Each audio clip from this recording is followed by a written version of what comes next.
Ah, porque eu sou cara de pau também, mas porque de alguma forma eu não desisti. Eu realmente dei saltos quânticos inimagináveis na minha vida. Maria do Sol é mentora Tony Robbins, palestrante internacional, bioamputada desde a infância e mãe de 5. Aos 48 anos, tornou-se campeã brasileira e quinta do mundo no parasurf. Sua trajetória de superação inspira milhões de pessoas ao redor do mundo. É agente do verificado da ONU e voz pelos oceanos. Criadora da profunda performance, ensina clareza, coragem e cura interior para reescrever a própria história com um brilho nos olhos. Vou falar um pouquinho sobre dinheiro. Eu tinha uma profunda resistência a dinheiro. E durante várias fases eu quis sair e não saía. O meu medo era ser um pânico, não era nem medo. Parecia assim que eu ia morrer. O dinheiro tem a ver com permissão. Identificar isso é um ato de coragem. Dói pra caramba identificar isso. Sim. Mas é uma dor que precisa ser vista. Não somos adultos? A alta performance, como ela é pregada, ela é um atestado de fracasso. Eu trabalho com muitas pessoas ao redor do mundo e eu vejo muito isso. Pessoal, mas não tem como. Ah, mas eu sonho em fazer isso, mas não tem como. Aí eu pergunto, mas não tem alguém vivendo o que você acha que não tem como? O que é que tá na sua composição que te faz se machucar tanto por desejar algo e não fazer? Qual era a sua visão de sucesso há 10 anos atrás, comparada à que você tem hoje? Eu falo que sucesso tem muito a ver com o seu sistema nervoso calmo. Maria, muito feliz de você ser a primeira pessoa aqui no Capital Existencial, no podcast. Primeiro episódio. Quando eu pensei em começar esse projeto, você foi a primeira pessoa que me veio à cabeça, assim. Acho que não poderia ter outra pessoa que, enfim, que eu acho que representa muito do que eu gostaria que a gente falasse aqui, né? E fico muito feliz e honrada. É uma vida autêntica, né? Uma pessoa, enfim, que fez escolhas com muita coragem na vida. E vai ser muito legal conhecer um pouquinho mais da sua história aqui. Eu conheço um pouco, né? A gente vai aprofundar com certeza. E, enfim, todo mundo que estiver ouvindo a gente, tenho certeza que vai ser uma experiência muito. Eu, enfim, tive o prazer de te conhecer numa palestra sua. Sim. Que me impressionou, não só por esse currículo maravilhoso, mas igual a gente estava falando agora há pouco, assim, é muito raro a gente conseguir ver pessoas com esse nível de conhecimento, né? De vida e de conhecimento de outras técnicas e conhecimentos específicos, mas que consegue passar isso com vulnerabilidade, né? E a gente realmente se sentir ouvido, se sentir parte da conversa, né? Um protagonista ali também. Você definitivamente consegue fazer as pessoas se sentirem assim. E isso me impactou muito.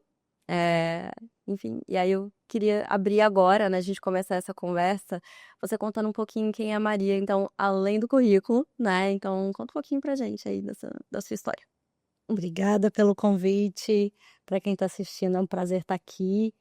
E, nossa, é muito gostoso ouvir, assim, como é o feedback de quem vivencia, né, a palestra. Eu acho que a gente está em uma era muito propícia para conhecimento, para autoconhecimento. A gente tem tantas e tantas fontes. E uma das coisas que eu mais busco é esse conteúdo real.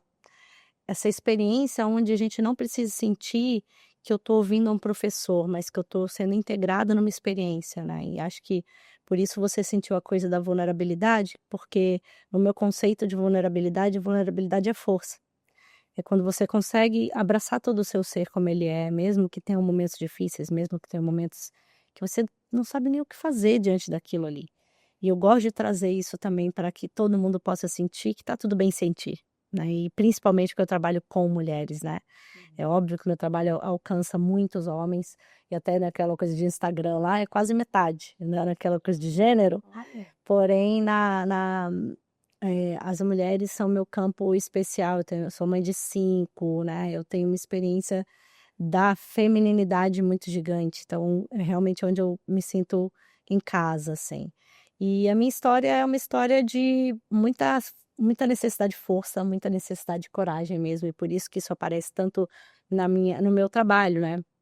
Eu perdi meus pés ainda bebê, aos 45 dias de nascida, num acidente com fogo em uma fazenda. Minha mãe e meu pai eram super novos, a gente foi para o interior do Rio de Janeiro, onde eu nasci, e a fazenda estava ainda, né, em término de reforma, então minha mãe precisou botar um colchãozinho no chão ali, com uma vela, tal, para poder levantar e depois ir para a sala. e sem querer, amamentando, ela adormeceu, caiu a vela no cobertor, né. Então queimou ali, teve uma queimadura de terceiro grau e teve que amputar os pezinhos que eram muito pequenininhos. Eu tinha só 45 dias de nascida. Então eu sempre falo, assim, que é um momento no tempo que muda tudo para sempre, né. E todo mundo está sujeito a isso, né. Uma tragédia de um acidente é apenas uma das coisas que muda tudo para sempre. Separações, morte de alguém na família, burnout, a gente estava falando aqui nos bastidores, situações que nos fazem ter que olhar para a vida e falar: "Ixi, não tem como continuar do mesmo jeito mais, eu vou ter que me reinventar, vou ter que achar um novo jeito". E, eu tive uma vida que foi cercada de escolhas de como que eu ia fazer a partir dali. A minha adolescência não foi fácil, claro, tive muito contato com bullying, muito contato com preconceito, muito contato com situações que eu não sabia o que fazer, como que eu ia achar um jeito, muitas próteses, muitas dores físicas, muitas operações. E isso foi desenvolvendo 2 lados muito fortes meu, um do autoconhecimento, né, como que eu ia fazer, coragem, superação, mente, né, e o outro é a espiritualidade profunda, né, que não é ligada à religião, mas a fé. Exatamente aquela sensação de que tem algo maior e que isso aqui tem que ter um sentido e eu tenho que descobrir que sentido é esse. E isso foi me tornando uma pessoa cada vez mais curiosa desse universo. Naturalmente, quando me tornei mais velha, eu quis trabalhar com autoconhecimento. Então, eu no momento que eu estava ali no final da adolescência, que eu estava tentando me descobrir, né, faculdade e tal, eu cheguei a fazer artes, na Bahia, eu estava morando na Bahia nessa época, e aí eu reencontrei uma pessoa da minha infância e eu engravidei. E aí naquilo eu falei: "Meu Deus do céu, como é que vai ser? Eu vou botar uma filha no mundo, um filho, né, e como que eu vou lidar daqui para frente?". Então eu mergulhei na maternidade, fiquei 21 anos entre gerar e ter filho, amamentar e criar, e eu fui daquelas, assim, de laboratório, né, porque os filhos eles nos devolvem muito essa sensação de que se a gente está sendo de verdade, Aham. porque não tem como esconder, igual no relacionamento amoroso, né, a pessoa vai ver seu pior e seu melhor, então você não tem como esconder. E a maternidade se tornou um grande lugar de autoconhecimento, de entrega, e eu fui morar no interior de Goiás e fiquei 7 anos sem luz elétrica, intencional, para viver uma coisa meio monástica, assim. Tive filho em casa, tive partos naturais, tudo que todo mundo falava: "Não, não vai conseguir, não vai ser possível", sempre encontrava um jeito. E me aprofundei muito no universo da meditação, no universo do autoconhecimento mesmo, e eu cheguei depois que eu tive luz elétrica e tudo, eu fiz homeschool em casa com as meninas por 7 anos também. Uau. Então eu alfabetizei 3 das minhas filhas e tudo que eu fui querendo fazer, eu fazia com muita profundidade, né. O autoconhecimento, pra mim é o grande lugar que todo mundo tem que buscar, porque a vida ela traz tantas oportunidades da gente aprender, da gente mergulhar nas nossas dificuldades, nas nossas sombras, nos nossos medos. A vida acontece com coisas que a gente não imagina de jeito nenhum que vai passar, de jeito nenhum. E mergulhar no autoconhecimento, assim, sem que seja um lugar de autopunição, mas um lugar de realmente entender como que eu posso fazer melhor essa experiência passageira aqui, né. Aham. É algo que me fascina todos os dias. Então, hoje eu já trabalho há mais de 10 anos como mentora Tony Robbins, né, que é outro capítulo também muito interessante. Trabalhei por anos, no parto, na esfera do parto com mulheres antes disso. Uhum. Parto, nascimento e tudo isso, tenho livro escrito também. E eu trabalho com a profunda performance, que é não a performance, a alta performance. A gente tem estudos muito potentes, mostrando que a alta performance, como ela é pregada, ela é um atestado de fracasso. Por quê? Porque é muito comum suicídio, burnout, depressão. A gente nunca teve tanta depressão e todo mundo buscando alta performance, os pratos tentando ser equilibrados e aí a sensação de incompetência total e completa, porque, a gente todo mundo tem 24 horas, somos seres naturais com emoções, com coisas acontecendo e precisamos de espaço de pulso na vida, para que a gente possa sentir, para que a gente possa contemplar a natureza, para que a gente possa estar sendo nutrido com as relações com quem a gente ama.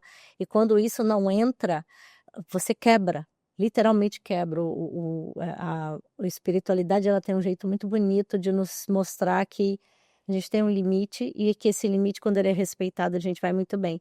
Então a profunda performance é isso, é uma performance com clareza, com coragem, também com alto nível, no sentido de você realmente se conhecer, saber o que fazer, mesmo que em alguns momentos você se sinta perdido, você tem recursos para voltar e sem esquecer do que mais importa, do que a gente realmente vai levar daqui, Sim. que é realmente a sua relação com as pessoas, a relação com você mesmo e a relação com o seu espírito, né. Sim. Sensacional. Acho que assim, eu já tive uma história com burnout, né, a gente estava falando agora há pouco, então, eu acho que essa visão da performance profunda, eu não conhecia até, né, até te conhecer, e faz muito sentido, porque nós somos um ser completo, né, seres completos, a gente não vive só do profissional, a gente não vive só do linear, é natural que essas coisas vão se retroalimentar, assim. E o que eu acho mais bonito é que na sua história é muito claro o quanto você viveu essa performance profunda, né. Sim. Então, como você falou, tudo você entrou muito de cabeça, se aprofundou muito e fez aquilo algo muito seu, assim. E aí eu queria entender um pouquinho mais sobre isso, assim, como como foi pra você construir o que eu diria uma resiliência? Aí foi até a pontinha que eu ganhei sua na palestra por resiliência. Acho que a pergunta vai um pouco disso, até pra entender. Que lindo, que lindo. Enfim, que é uma curiosidade que eu tenho, um ponto que eu quero entender mais na minha vida é isso, resiliência, qual o papel da resiliência, né, porque para quem construiu essa história com performance, por um lado de, enfim, de autocobrança muito grande, que é o meu caso, né, de onde eu venho, eh, ressignificar resiliência, né, ressignificar ir profundo nas coisas e, enfim, construir coisas lindas a partir disso, eu acho que faz parte da trajetória. Então, conta um pouquinho o que é resiliência para você e qual foi o papel disso nessas grandes mudanças que você fez, né? É bonito isso, porque a resiliência, que é quase que aquela capacidade do bambu, né, de torcer e voltar para o seu lugar e ter que a resistência e a resiliência são 2 coisas que quase que caminham juntas ali, né, como que eu consigo lidar com os desafios sem quebrar, né, ter essa resiliência diante da vida e ao mesmo tempo, o que que eu preciso resistir. Eu acho que cada vez mais eu falo de 2 pontos complementares, que é a criança aventureira e o adulto sábio. Por quê?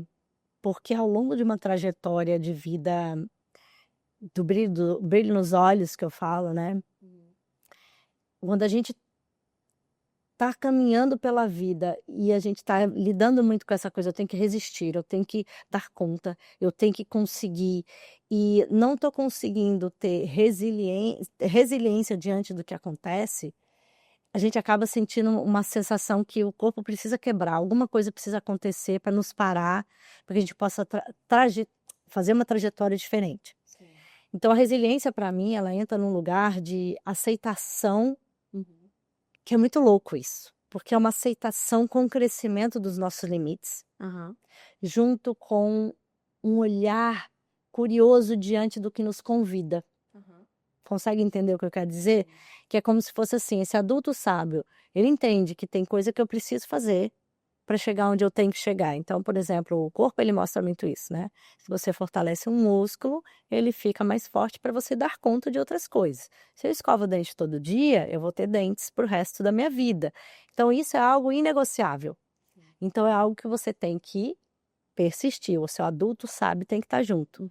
Porém, se você não encara a vida de uma forma um pouco mais aventureira, não é uma só opção que existe. Você precisa ter flexibilidade ao longo da vida para conseguir ser resiliente diante da vida, para você realmente poder ter flexibilidade com o direcionamento, você corre o risco de se machucar muito ao longo do processo. Então, quando você olha para o sonho, que é o que deixa o olho brilhando e que às vezes você está negando, né? Eu trabalho com muitas pessoas ao redor do mundo e eu vejo muito isso. Pessoal, mas não tem como. Ah, mas eu sonho em fazer isso, mas não tem como. Aí eu pergunto, mas não tem alguém vivendo o que você acha que não tem como? Ah, tem. Não tem alguém fazendo exatamente aquilo que você acha que é impossível, que é difícil? Ah, tem. Então, o que que é que tá na sua composição que te faz se machucar tanto por desejar algo e não fazer? Sabe? Perfeita. Essa autolimitação. Essa autolimitação. Então, quando você traz resiliência, até quero entender dentro do seu coração o que que a resiliência significa na profundidade para você. Eu ressignifiquei isso, acho que ao longo dos anos, assim, acho que nesses últimos 2 anos, eu realmente foquei em fazer uma autodescoberta sobre qual é a minha visão sobre performance, sucesso e resiliência entra nisso, né. Porque, enfim, acho que muita gente falava que eu era resiliente, que até hoje, né, eu sou muito determinada, mas eu tenho essa relação, né, que eu tenho que tomar muito cuidado. E o que eu consegui descobrir, né, ressignificar, e que hoje eu diria que é o meu conceito de resiliência, é esse olhar experimental. Tem muito a ver com o bambu, assim, a gente não tinha conversado sobre isso até há Não. pouco, né, então, né, É. fico feliz, então acho que eu tô no caminho certo. Eh, que é esse olhar de experimentar a vida e principalmente as dificuldades, né. Tem um livro, muito legal, é até do autor do Ryan que tá aqui, Ai, que bom. eh, que chama O Obstáculo é o Caminho, né. E ele fala uma frase nesse livro que me ajudou a ressignificar a resiliência, que é: "Se o obstáculo é o caminho, né, você tem que usar do obstáculo como um trampolim". E é isso, é você olhar os desafios como uma grande oportunidade, né, você conseguir fazer essa virada de chave, de perspectiva. E eu acho que quando eu comecei a ver, né, os desafios como uma grande oportunidade e tirar esse peso, né, acho que a resiliência passou a ser experimentar coisas, né, Também tem muito a ver com ser aventureiro, então tem um pouco a ver com o que você estava falando. exato. E eu acho que é um passo importante, né, a gente olhar consistência, resiliência por esse lado. É, e tudo vai depender também do que você recebeu muitas vezes, né, na sua infância. Por isso o autoconhecimento é tão importante, porque vai fazer com que você entenda: "Ah, era assim que eu pensava, é assim que me ensinaram". Sim. Mas pode ser que eu possa olhar para isso de uma forma diferente, como que isso chega para mim. E essa coisa que você falou dos desafios, dos obstáculos, né, é muito interessante, porque eu sempre usei esse olhar, né, tem que haver um outro jeito. Mas às vezes, nesse tem que haver outro jeito, tem que ter um passo de fé. E a fé no sentido mais puro da palavra, que é a certeza naquilo que não se vê, utilizando seu poder quântico mesmo, de que tem alguma projeção dentro de você que é muito alegre, que te convida. E hoje, por exemplo, eu vivo uma vida que, apesar de eu ter desafios, tem momentos que eu não sei muito bem o que fazer, tem momentos que eu fico em dúvida, fico insegura, como todo mundo e principalmente mulher. A gente tem hormônios, a gente tem picos e vales muito, nítidos em toda mulher, não tem nenhuma que eu conheço que não tenha. E é muito interessante abraçar isso com um pouco mais de carinho, com um pouco mais de compreensão, por conta da gente ter muita referência masculina de performance, que o homem tem outra maneira de lidar, outra forma de aguentar e tem outra forma de hormonal, né, acontecendo dentro deles. Então, assim, esse olhar de você encarar o desafio como não só uma oportunidade de crescimento, para não ser uma coisa viciada em desafio, que corre esse risco, mas um direcionador dentro da fé, que é a certeza naquilo que não se vê, mas que eu consigo projetar por algum motivo dentro de mim, algo me convida, Sim. e algo te convida, você vai ter que desenvolver. Eu costumo falar assim para as pessoas que às vezes têm um sonho, né, falo assim: "Tá, seu sonho vai ter um monte de habilidades que você tem que desenvolver que talvez você não saiba". Então, por exemplo, vou dar um exemplo aqui do que a gente está fazendo, tá. Isso aqui é um podcast. Eu não falaria com tanta naturalidade se eu não tivesse treinado, porque é algo que eu queria muito. Sim. Então, às vezes eu quero um sonho: "Ah, eu quero falar na internet para o mundo inteiro". Tá, você está disposto a aprender como é que grava?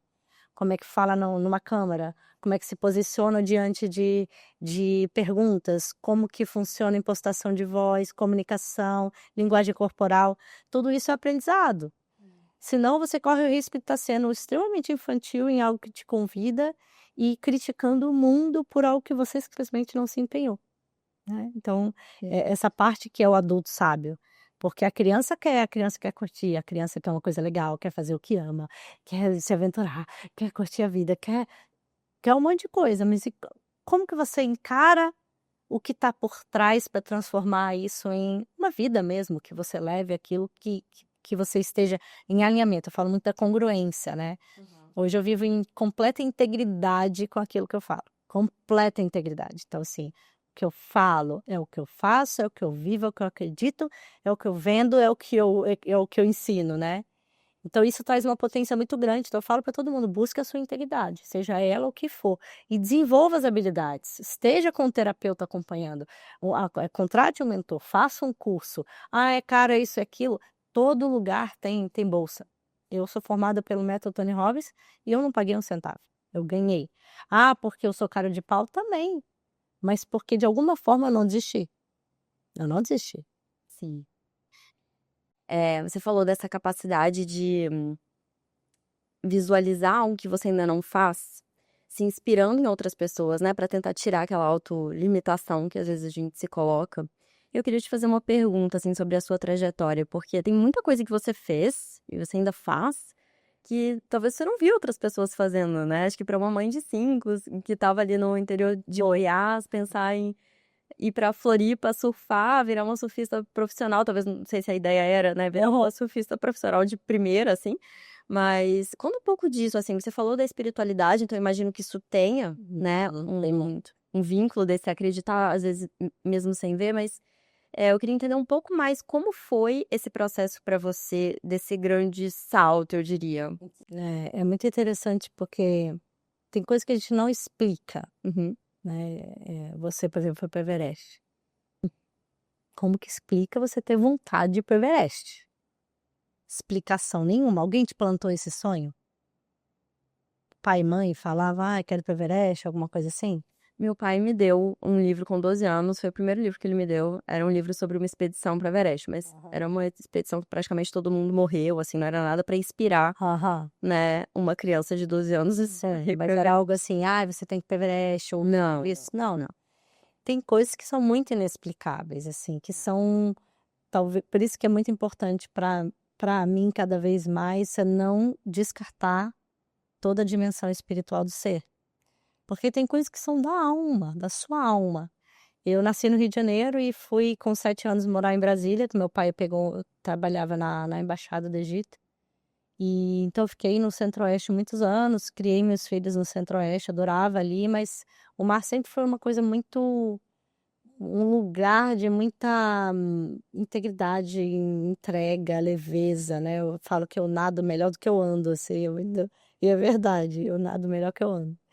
E é uma conexão que eu tenho muito profunda. Enfim, tem pessoas que têm conexão com a terra, tem pessoa que tem conexão com o ar, os astronautas, como que chega até aquilo, né. Então eu acho que tem coisas que são da alma mesmo. E eu fiquei 7 anos sem luz elétrica, como eu falei, e a gente depois de 7 anos colocou a TV e parabólica e tal, né, todas as tecnologias e tal, e tinha o canal off, né, que é canal de mar, né.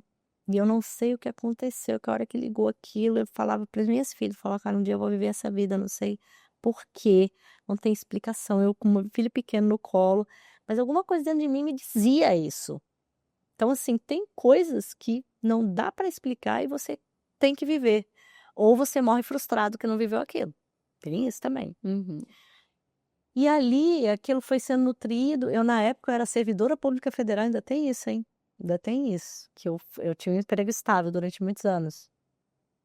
E eu pedi transferência para Florianópolis, porque eu achei que Floripa era um lugar bom para criar filho, né, porque é seguro e tal, aquela coisa de escolher um lugar melhor racionalmente, mas nada é muito racional. Eu tenho uma coisa com sonhos vívidos, com mediunidade também que é forte, então eu tive um sonho com lugar e tal, e depois eu vi que era um lugar aqui, eu não conhecia, então eu tive tudo isso. E o surf sempre foi aquele sonho distante, porque como é que você faz cotidiano de escola, de filho, disso, daquilo, de trabalho e ainda vai surfar? Surfar demora. Surfar demora, gente. Tem que tirar roupa, roupa, né, amor? Lava e leva prancha e vê se o mar tá bom. E aí, depois que as meninas estavam um pouco maiores, eu já tinha feito algumas aulas, logo que eu cheguei eu fui ter aula e tudo, e tinha muita intimidade, assim, adorava, mas era muito trabalhoso. E aí quando elas estavam um pouco maiores, que foi recente, tem 2 anos no máximo, eu falei: "Ah, o que que eu queria fazer que eu ainda não fiz e que sempre me convidou?". Então, às vezes, o tempo de Deus é outro, às vezes o tempo de Deus é outro. E aí eu fui surfar. E no que eu voltei a surfar, uma pessoa viu meu vídeo, que era do campeonato de de surf, né, o para-surf, falou: "Ai, a gente tá precisando de mulheres, vamos, você consegue?". Eu falei: "Gente, mas eu nem sei surfar, vou fazer o fiasco lá". Falou: "Não, você consegue treinar, vai dar certo e tal". E foi uma das melhores decisões que eu tomei. Eu sempre estudei lei da atração, né, sempre estudei física quântica, sempre para mim sempre foi o pulo do gato da união da mente e do espírito, né. Uhum. Esse lado racional que eu adoro, onde você entende que você é energia, como quantificar isso, como tornar isso muito mais potente. E tudo que eu vivi, eu cuidei muito do campo primeiro, cuidei muito da visualização, da afirmação, de tudo isso, e eu realmente dei saltos quânticos inimagináveis na minha vida. Uhum. Eu ensino muito isso nas minhas palestras, atendimentos, workshops, esteja lá. E e aí o surf veio e foi um salto incrível. Em 1 ano eu me tornei campeã brasileira, fui para isso no Nordeste, fui para Califórnia no Mundial ISA, e deu tudo errado lá, mas eu consegui passar ainda assim, né, eu tinha sido classificada para uma categoria, me botaram em outra, foi uma campanha mundial, 1000 coisas aconteceram no mesmo, no esse 2024, 2025 foi esse ano, eu fui para o Havaí no profissional, e tive eventos lá, foi incrível, eu tô unindo as 2 coisas, né, eu passei a trabalhar, ajustei toda a minha linguagem para uma linguagem que fala do mar como metáfora, né, dos mergulhos profundos, de surfar as ondas da vida, do arquétipo da sereia, tudo isso eu trago, né, que até foi o que a Isa me conheceu. E hoje eu tenho orgulho, assim, de ser a ONU me procurou, eu sou hoje Voz pelos Oceanos, então tenho um trabalho na internet como agente verificado. Também tenho um trabalho muito profundo dentro da Surfland, né, como a primeira atleta para-atleta mulher, né, a ser da equipe, e sigo unindo as 2 coisas, né. O mar ele me ensina muito, assim, o mar para mim é a espiritualidade na prática, uma meditação na prática e a elevação de frequência na prática. Nós somos energia, as ondas são propulsão de energia. Então, todo o meu trabalho ganhou uma potência muito maior depois que passei a surfar. E o surf como aventura, como treino para a vida, coragem, respiração, conexão consigo, desligar, silêncio, binaurais, tudo isso que eu falo se tornou muito mais potente através de surf. Eu sou suspeita que eu também amo surf. Estamos sempre aprendendo, é um processo de evolução, Aham. mas pra vida, né? Não é um esporte lindo. É muito mais do que só pegar onda, né? Tudo, toda essa conexão, assim. Mas vou fazer uma pergunta pra você sobre as partes difíceis dessa, todos esses saltos. Sim, Porque assim, imagino que você tenha pensado em desistir. O nossa, muitas vezes, que você fez nesses momentos? muitas vezes. Então eu sou muito a favor do sentir, do mergulhar fundo, assim. Às vezes esse mergulhar fundo pode parecer extremo, mas eu acredito muito que quando a gente não resiste, não persiste, sabe? Então, quando a gente não resiste, tô sentindo horrivelmente algo. Recentemente eu passei por um mergulho desse, recentemente, tipo agora, esse fim de semana. Nossa, senti um monte de coisa difícil e eu falei: "Caramba, eu vou sentir, não adianta, não vou poder resistir". E aí eu vou, às vezes, numa profundeza que eu nem gostaria de visitar mais na minha vida, mas é como se fosse assim, se eu não resisto, primeiro que eu não crio mais culpa, porque eu existo porque eu levo, quer que eu seja assim assado, tal. Segundo que eu fico menos no medo, medo de não dar conta, medo disso, medo daquilo. Então, eu não crio uma outra camada em cima de algo que tá ali. Talvez será algo que precisa sair. Precisa dos transbordos, precisa de tempo. Isso eu falo tanto profunda performance, né? Hoje eu vivo liberdade de tempo, então eu consigo encaixar meus tempos, então fica muito mais humano e tá mais real. E eu sei que isso não é realidade para todo mundo, mas é uma busca que cada vez mais a gente tem que ter. Então, o que eu acho que é um recurso mais profundo de não desistir são 2 coisas. Você, primeiro, está muito conectado com quem você é, cada vez mais, né? O que eu sou, o que eu gosto, o que me nutre, né? O que te nutre, que te faz, quando você tá bem, tá realmente bem, assim. E às vezes é uma coisa muito simples, como se aconchegar e dormir um pouco mais. Muito simples. Ou comer uma coisinha que você gosta, mesmo que você tá de dieta, tá fazendo isso, tá fazendo aquilo. Ou ligar para alguém que você ama. São coisas que, à medida que você vai se conhecendo, você vai se nutrindo desse arsenal de autocuidado e o fluir da vida. Essa coisa de não resistir para não persistir, ele vem de um lugar de saber como funcionam as frequências. Sim. A vibração, a gente tem a escala Hawkins, né, de que é uma das medições quânticas, assim, de como funcionam as emoções e os padrões de onda que cada emoção tem. Então as emoções muito baixas, elas têm vibração muito baixa. Porém, quando você tenta resistir, você vai para a culpa e para o medo, vai lá para baixo. Vai lá para baixo e às vezes você estava sentindo só uma tristeza muito profunda. E aquela tristeza, quando ela se esvai, você rapidamente vai para o alívio. Do alívio você vai para a esperança, da esperança você vai para a coragem, e aí você consegue subir de novo. Sim. Só que como nós somos treinados para performar, então esse outro treino é um treino que eu venho trazendo para todo mundo, acaba que você resiste muito. No resistir, primeiro que você fica parado, fica aquele lodo, né, imagina um lodo, né, uma água fluida vai criando aquele lodo. Você corre o risco de ir mais baixo ainda na vibração, mais baixo, e ficar perdido no medo e na vergonha. Por que que eu tô sentindo isso? Por que eu tô sentindo isso? Que medo, isso que vai persistir. E aí resistência cria mais do que você não quer. E acaba atraindo mais do que você não quer.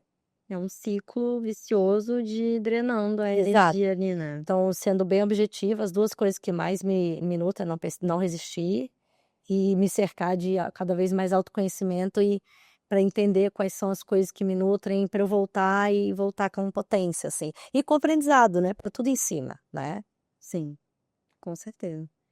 Vamos mudar agora de assunto, vamos falar um pouquinho sobre dinheiro, né, Por favor. afinal, né, a gente tem vários recursos na vida, né, a gente tem energia, a gente tem inteligência emocional, que eu acho que tem muito a ver, né, com essa questão de energia também, Total, total. e um desses recursos é dinheiro também, né, então a gente fala pouco sobre isso hoje em dia no mundo, Uhum. e eu queria saber de você, assim, começando um pouco lá atrás, tá, como era na sua infância essa conversa sobre dinheiro?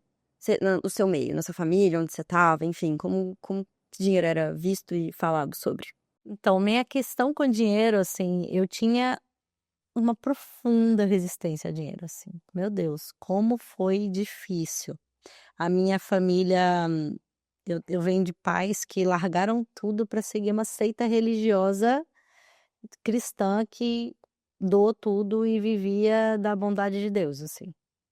Então imagina a relação com dinheiro como era tipo, dinheiro não entra na porta do céu, aquela coisa meio assim.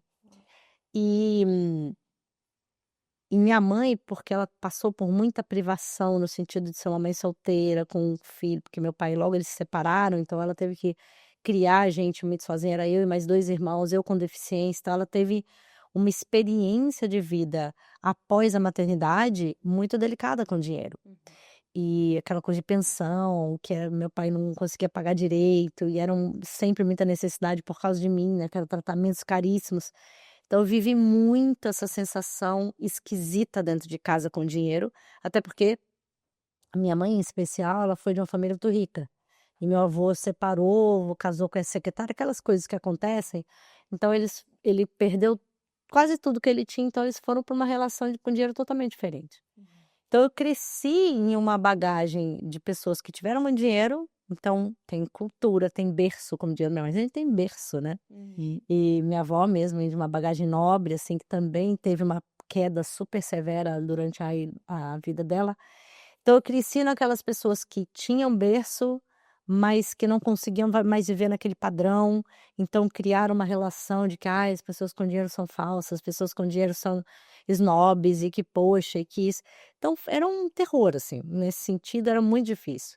Então eu meio que quando eu fui viver minha vida adulta, eu fui viver quase que fazer as pazes com o meu passado, no sentido: "Não, eu vou viver simples, vou para o mato, vou fazer uma coisa bem santa e vou conseguir resgatar esse sonho, né".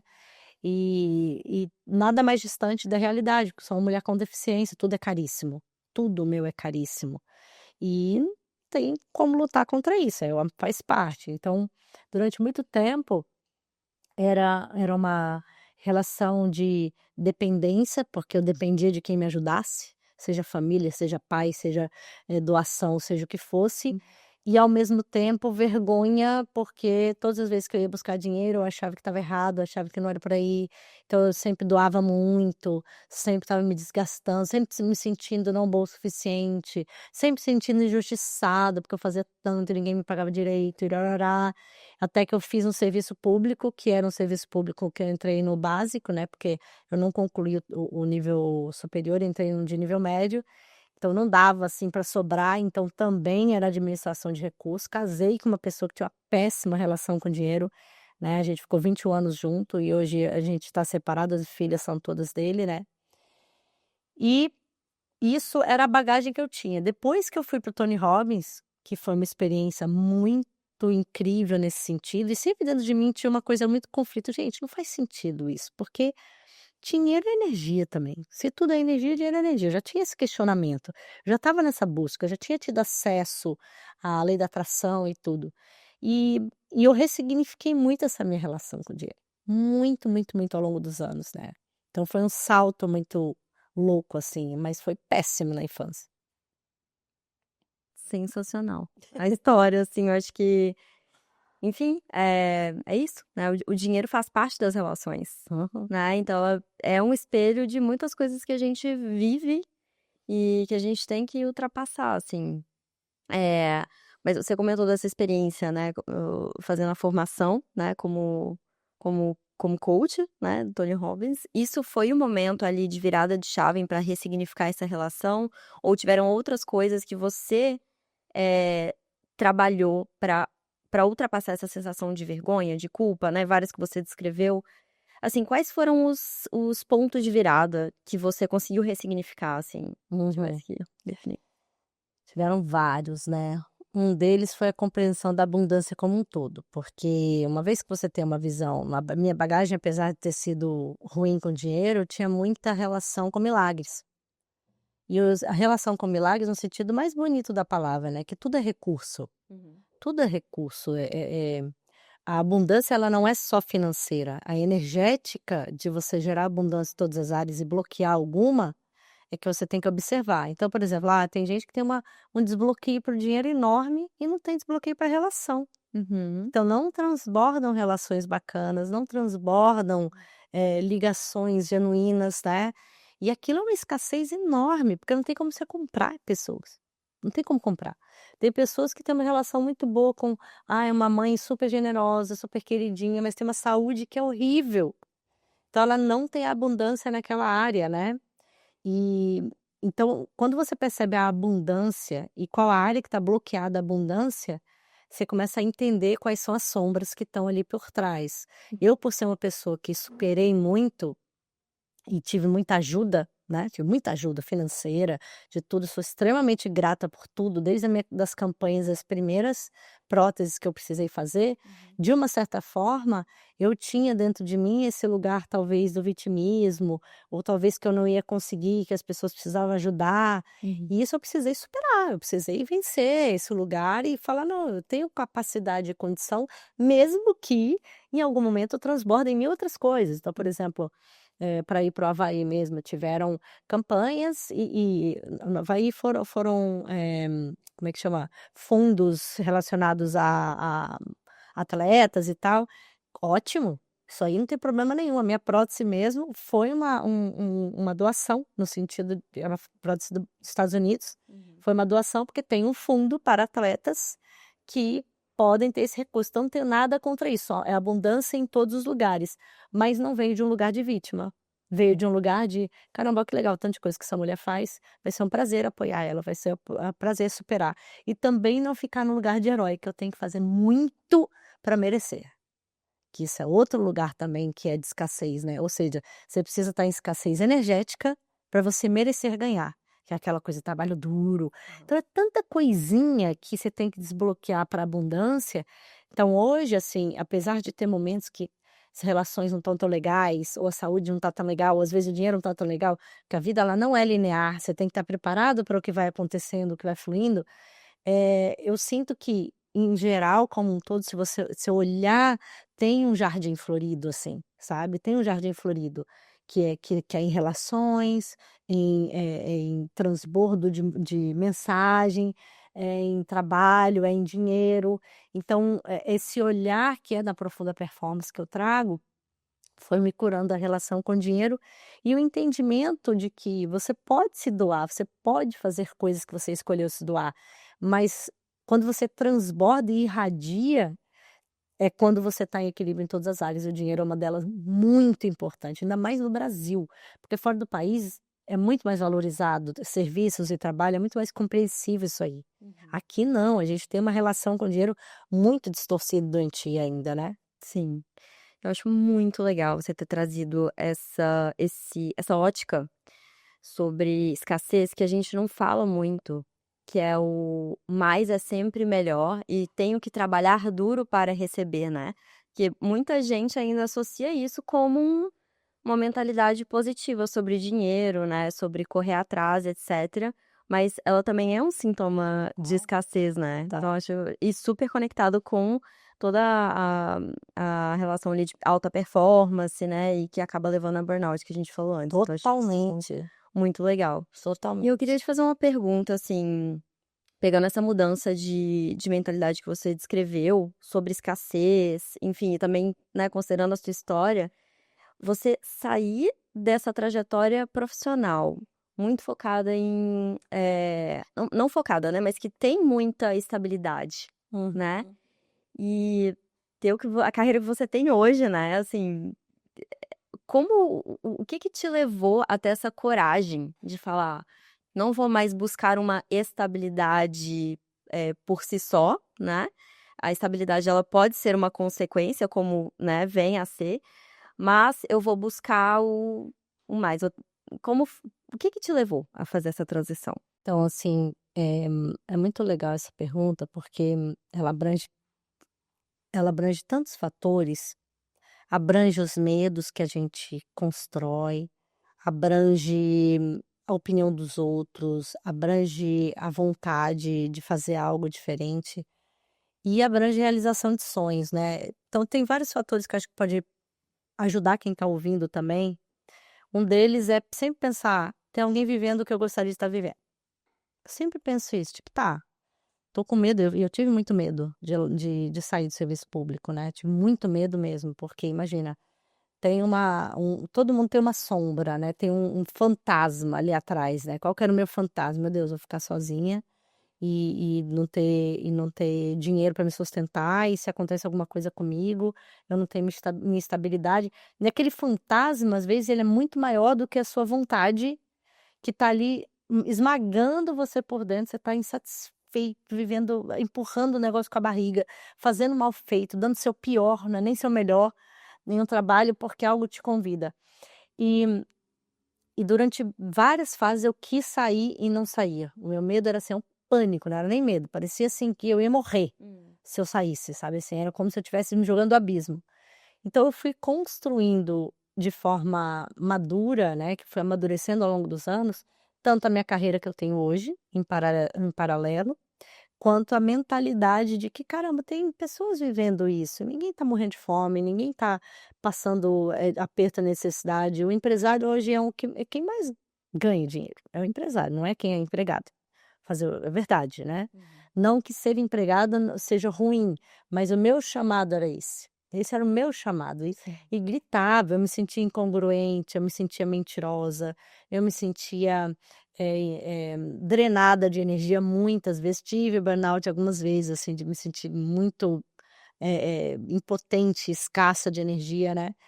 E então assim, eu construí a estrutura, né, de conhecimento e de trabalho para poder sair, tanto de equipamentos quanto de cursos, e depois eu parei de acreditar nas minhas mentiras, que esse momento foi um momento muito especial, tipo assim: "Tá, o que que você está acreditando?". E realmente trabalhar isso com o terapeuta, né, então eu tive que trabalhar isso também com uma pessoa comigo, com uma mentora e tal. Porque tem muitas mentiras que a gente conta pra gente mesmo. E as mentiras não vêm muitas vezes da gente, vêm de trás, né. E Então eu tinha medos que não eram meus, eram medos da minha família, medos da história da minha família também, que me fazia projetar no meu futuro algo diferente do que quando eu ficava tranquila, eu via que era uma possibilidade total, né. E hoje eu vivo com muito melhor do que eu vivia na época que eu estava empregada, e vários outros que estavam ali trabalhando comigo vieram me procurar: "Como é que você fez? Como é que eu posso fazer também?", e tal. Então, o que você faz também inspira outras pessoas, isso é muito legal, né. E a estabilidade, ela pode ser construída de outra forma. Eu não me sinto: "Nossa, estou instável". Claro, tem que ter cuidado, tem que criar reserva, tem que ter carinho com isso, mas é possível até com, né, pessoas como ela que fazem planejamento financeiro, que a gente pode fazer isso com mais cuidado. Muito legal. E o que eu senti em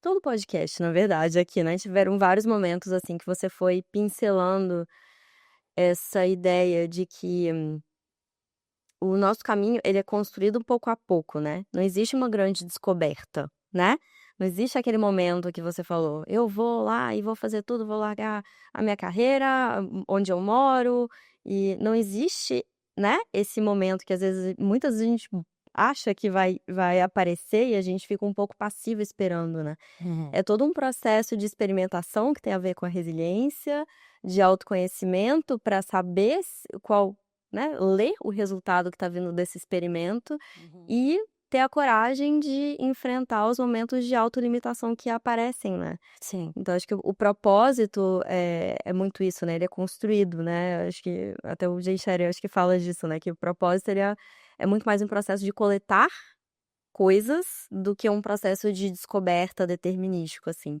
Então eu Uhum. sinto isso muito da sua história. Então eu queria te fazer uma pergunta que tem a ver com propósito e essa visão de vida, assim.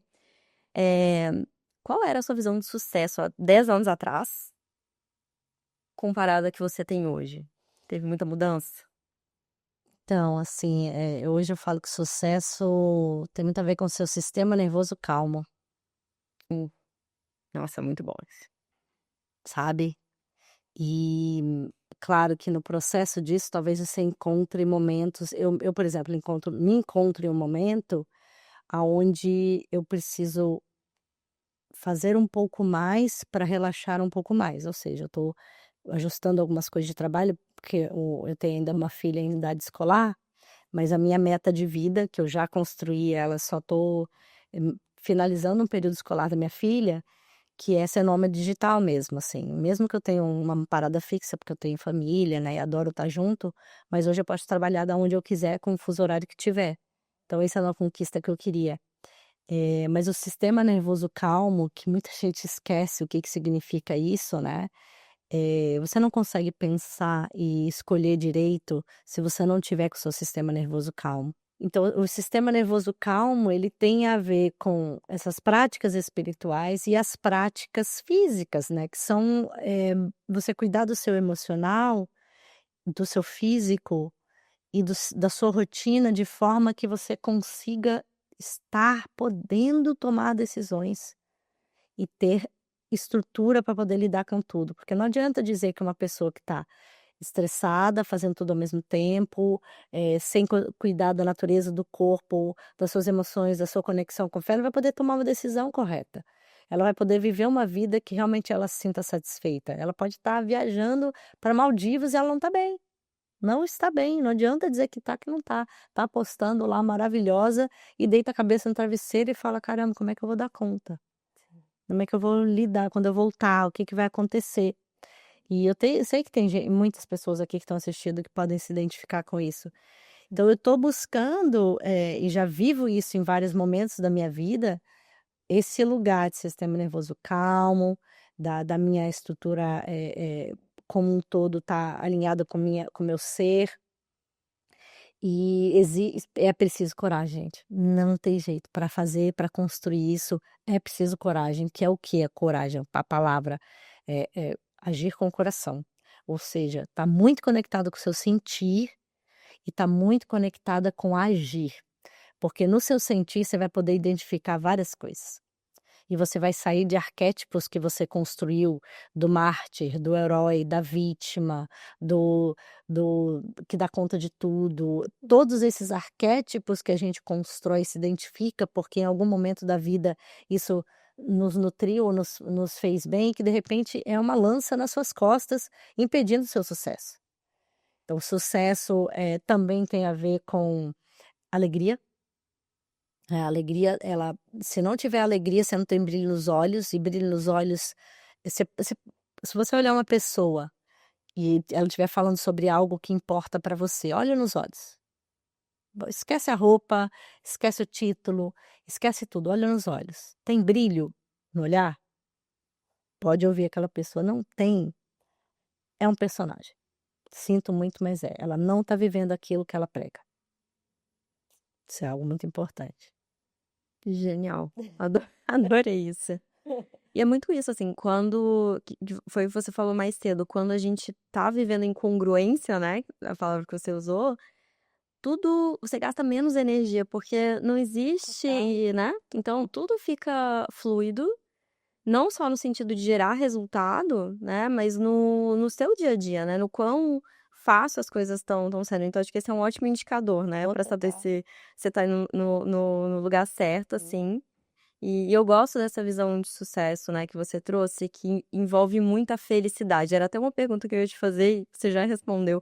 Qual é essa conexão entre sucesso e felicidade? E é isso, acaba sendo uma coisa só, né? Quando a gente tá alinhado. E quando a gente fala do sistema nervoso tranquilo, envolve toda essa questão de alinhamento de onde você quer chegar, quem é você. E tem uma questão também sobre dinheiro, até pegando o gancho que você falou ali sobre o planejamento, enfim, e dinheiro, ele tem um papel muito importante também nessa tranquilidade, né, que a gente fala ali da saúde financeira. Quando me perguntam o que é saúde financeira, eu já falo, gente, olha, tem pouco a ver com o número, mas tem muito a ver com essa sensação de tipo, eu estou tranquilo ou tranquila na minha vida agora e eu estou contente com a minha vida agora, né? Porque saúde financeira não quer dizer que você já chegou em algum lugar. A gente sempre vai querer chegar em algum, né? A gente sempre quer coisa a mais. A nossa vida, o ser humano é isso, né? A gente tá aqui pra isso. Sim. Mas a gente precisa ter esse nível de contentamento com onde a gente já está agora, né? Total. E a tranquilidade para pensar o futuro com criatividade também, né? Então, o sucesso, a saúde financeira, está tudo conectado. Total, você falou uma coisa muito interessante, porque tem vários estudos, e você deve saber até melhor que eu nisso, que falam da felicidade relacionada a dinheiro, né? Que não é número. Tem um recente estudo não, uma entrevista de um cara que virou um terapeuta queridinho do pessoal com grana, que ele caminha conversando em Nova York. Você viu essa entrevista? Não. E aí ele falando assim que os ricos não têm felicidade, os que ele atende, né? E ele não falou que, né, os ricos porque é rico. Falou que a felicidade, ela tá muito também relacionada a você ter prazer em várias coisas, porque quando é só o dinheiro, sempre parece que falta. É uma comparação, é uma relação de sucesso, de status, o outro tem mais, eu tenho mais. E essa ansiedade latente.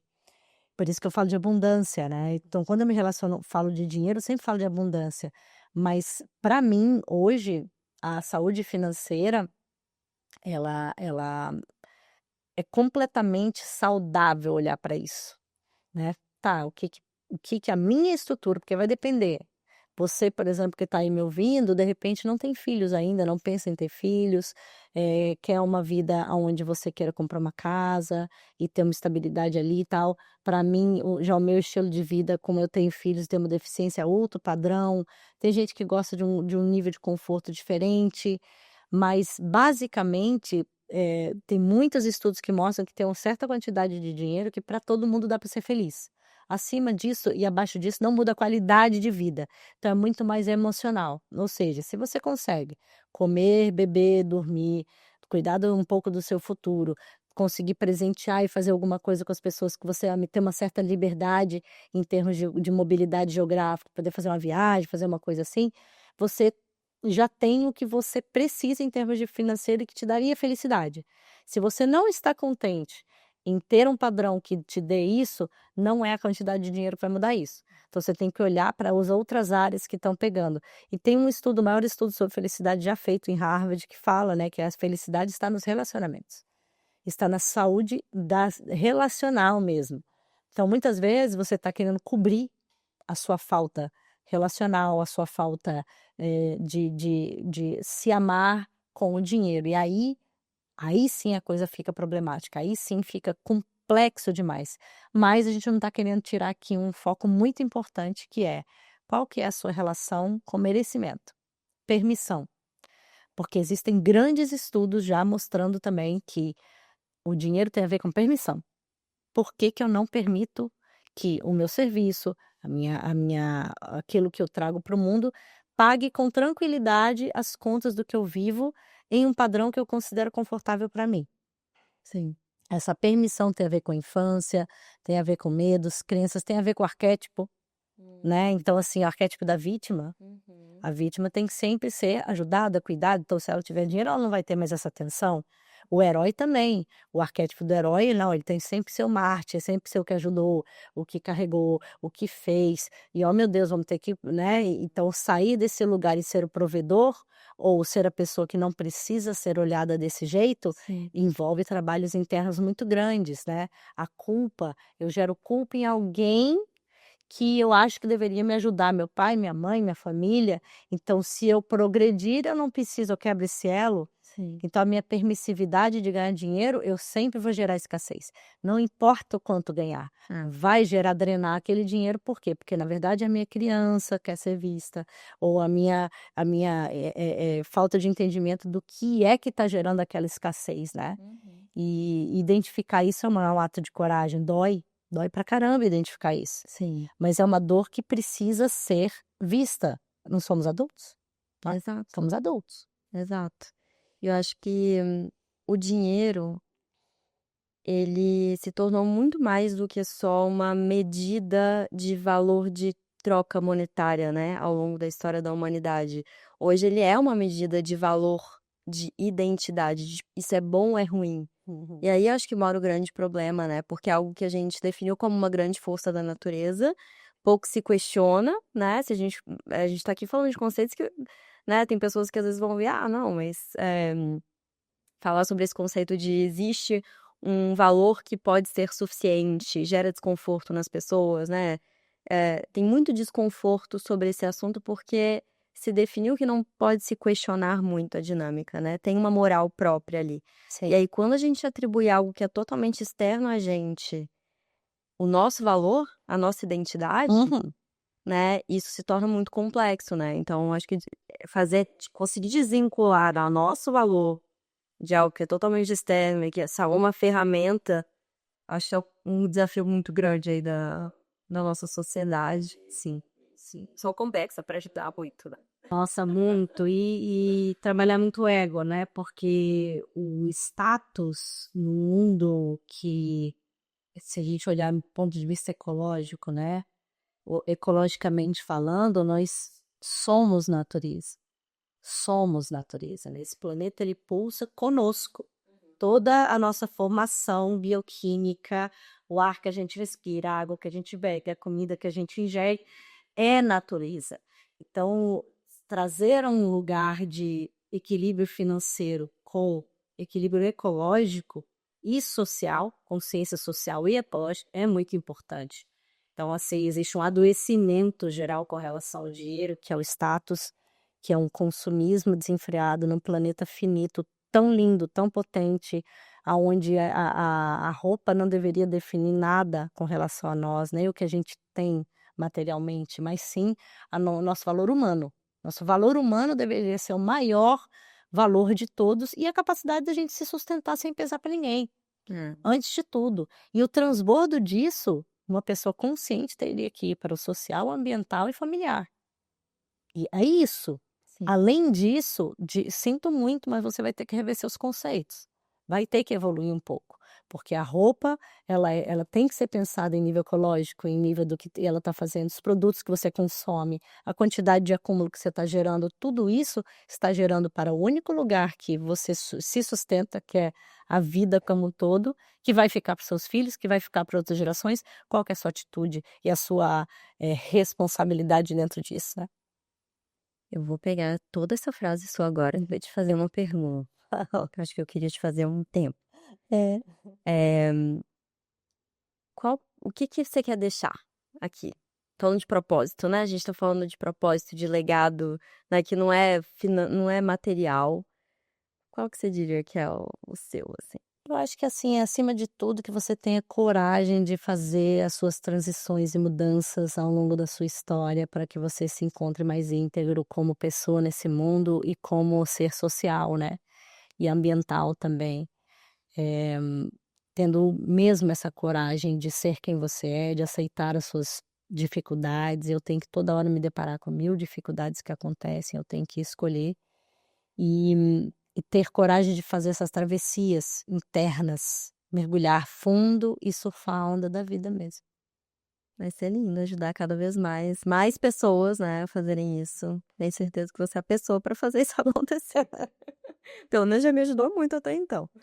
Eh, Maria, eu queria agora, né, a gente já tá aqui há muito tempo falando, Bora. né, já deve estar cansada aí. Não, Eu queria fazer uma brincadeira final aqui, então um ping-pong de te jogo aí uma frase para você terminar a frase. tá, Pode ser? claro. A primeira coisa que vem à cabeça aqui tá tudo certo, é só um joguinho, Sim. só para consolidar tudo isso que a gente É. falou, tá?